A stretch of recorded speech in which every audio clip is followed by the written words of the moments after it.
Nakikita nyo? Napakadaming ugat. Mamarkot ba ang nyog? Panoorin. Ito mga bro ha. Ito yung sinasabi kong may posibilidad na pwedeng imarkot ang nyog. Ayan o. Ayan siya. Tignan nyo to. Hindi ito sinasadyang tinanggal no, yung skin niya. Ayan, palibot. Para makita nyo maigi. Ayan. Okay, ayan po. Pero nakikita nyo, may mga ugat. Diba?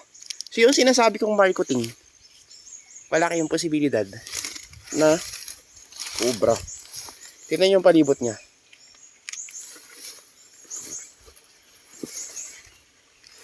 Ito yung pinakamagandang ugat. Ha?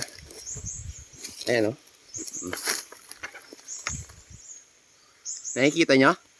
Napakadaming ugat.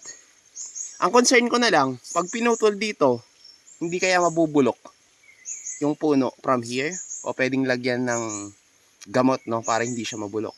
Pero yung tsuri na uugat, yes, uugat. Kasi ito, marcoted. Consider marcoted. Hindi nga lang nilagyan ng ng lupa pero umugat eh.